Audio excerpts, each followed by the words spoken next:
Lecture du premier livre de Samuel, chapitre 9, versets 1 à 4. Il y avait dans la tribu de Benjamin un homme appelé Kish. C'était un homme de valeur. Il avait un fils appelé Saül, qui était jeune et beau. Aucun fils d'Israël n'était plus beau que lui, et il dépassait tout le monde de plus d'une tête. Les ânesses appartenant à Kish, père de Saül, s'étaient égarées. Kish dit à son fils Saül, « Prends donc avec toi l'un des serviteurs et pars à la recherche des ânesses. » Ils traversèrent la montagne d'Éphraïm et ils traversèrent le pays de Shalisha sans les trouver. Ils traversèrent le pays de Shaalim, elles n'y étaient pas. Ils traversèrent le pays de Benjamin sans les trouver. Alors, ils allèrent à la ville où se trouvait l'homme de Dieu. Quand Samuel aperçut Saül, le Seigneur l'avertit.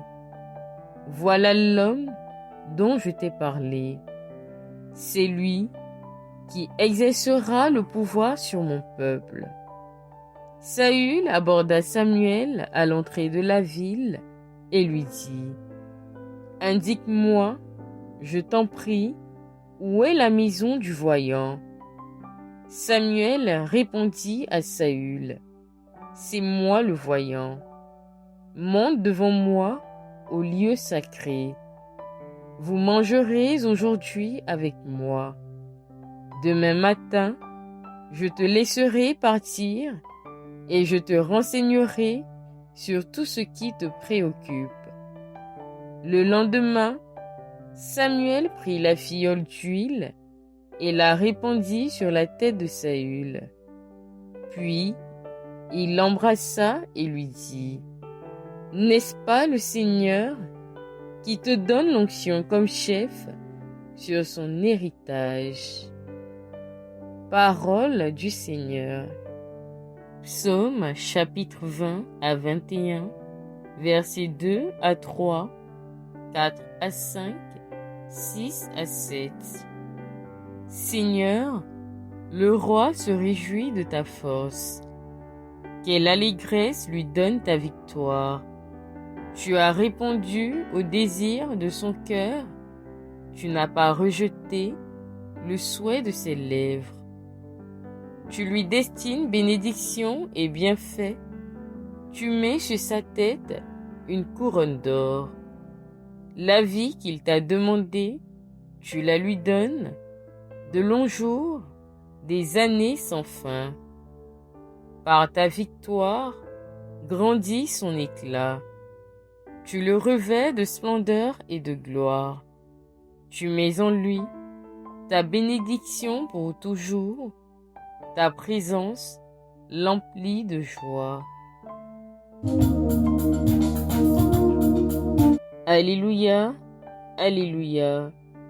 Le Seigneur m'a envoyé porter la bonne nouvelle aux pauvres, annoncer aux captifs leur libération. Alléluia. Évangile de Jésus-Christ selon saint Marc, chapitre 2, versets 13 à 17. En ce temps-là, Jésus sortit de nouveau le long de la mer. Toute la foule venait à lui et il les enseignait. En passant, il aperçut Lévi, fils d'Alphée, assis au bureau des impôts. Il lui dit, « Suis-moi. » L'homme se leva et le suivit. Comme Jésus était à table, dans la maison de Lévi, beaucoup de publicains, c'est-à-dire des collecteurs d'impôts, et beaucoup de pécheurs vint prendre place avec Jésus et ses disciples, car ils étaient nombreux à le suivre. Les scribes du groupe des pharisiens, voyant qu'il mangeait avec les pécheurs et les publicains, disaient à ses disciples: « Comment il mange avec les publicains et les pécheurs ?» Jésus, qui avait entendu, leur déclara: « Ce ne sont pas les gens bien portants qui ont besoin du médecin, mais les malades. Je ne suis pas venu appeler des justes, mais des pécheurs. » Acclamons la parole de Dieu.